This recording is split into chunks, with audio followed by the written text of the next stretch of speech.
Bismillah, Assalamualaikum warahmatullahi wabarakatuh. Terima kasih atas kesempatan yang telah diberikan kepada kelompok kami untuk memaparkan hasil diskusi kami mengenai bentuk sediaan obat cair.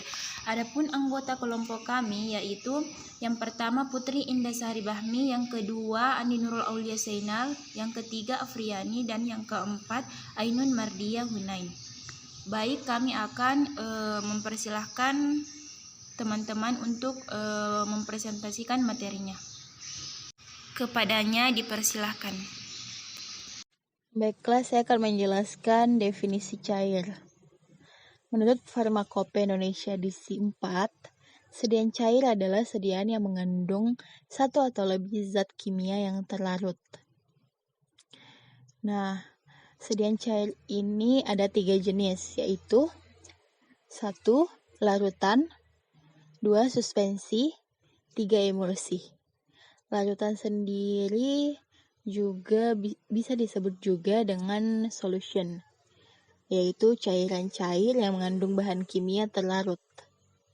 Yang kedua itu adalah suspensi, adalah sediaan cair yang mengandung partikel padat tidak larut yang terdispersi dalam fase cair. Dan yang terakhir itu adalah emulsi, adalah sediaan yang mengandung bahan obat, cair atau larutan obat, terdispersi dalam cairan pembawa dan distabilkan dengan emulgator yang sesuai. Baik, saya Andi Nurul Aulia Zainal. Saya akan membacakan tentang pertimbangan memilih sediaan cair. Adapun keuntungannya yaitu 1. Homogenitas lebih terjamin. 2. Absorpsi obat lebih cepat dibandingkan dengan sediaan oral lain. Ketiga, cocok untuk penderita yang sukar menelan. 4. Dosis atau takaran dapat disesuaikan. Kelima, dosis obat lebih seragam dibandingkan sediaan padat, terutama bentuk larutan.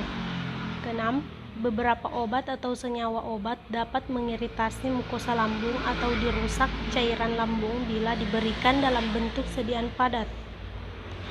Adapun kerugiannya yaitu 1. Tidak dapat dibuat untuk senyawa obat yang tidak stabil dalam air. 2. Tidak praktis. 3.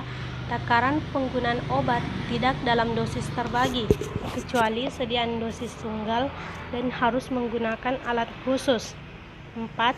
Air merupakan media yang baik untuk pertumbuhan bakteri dan merupakan katalis reaksi. 5. Bagi obat yang rasanya pahit atau baunya tidak enak, sukar ditutupi. Keenam, pemberian obat harus menggunakan alat khusus atau oleh orang khusus atau sediaan parenteral. Baik, saya Afriani akan memaparkan materi mengenai aspek-aspek yang diperhatikan dalam formulasi sediaan cair.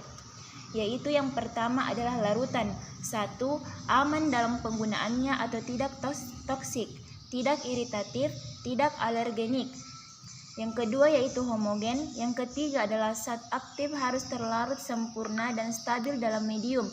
Yang keempat, tidak boleh ada partikel yang mengapung, melayang, atau mengendap pada sistem larutan. Dan yang terakhir adalah viskositas dan daya sebar memungkinkan untuk penuangan maupun aplikasi dengan mudah. Kemudian suspensi, aman, efektif, dan efisien. Partikel solid stabil secara kimia dalam medium partikel solid terdistribusi merata, tidak boleh cepat mengendap, kalaupun mengendap dapat diredispersikan kembali dengan penggojogan ringan, tidak membentuk kek atau endapan masif yang kompak pada dasar botol yang tidak dapat diredispersikan kembali, partikel solid tidak mengapung atau floating.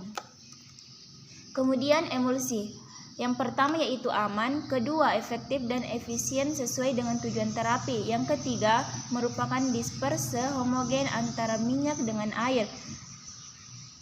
Stabil baik secara fisik maupun kemis dalam penyimpanan. Yang keempat, memiliki viskositas yang optimal sehingga mampu menjaga stabilitas dalam penyimpanan serta dapat dituangkan dengan mudah. Dan yang terakhir adalah dikemas dalam kemasan yang mendukung penggunaan dan stabilitas obat. Demikian pemaparan dari kelompok kami, kurang lebihnya mohon dimaafkan. Wabillahi taufiq wal hidayah. Assalamualaikum warahmatullahi wabarakatuh.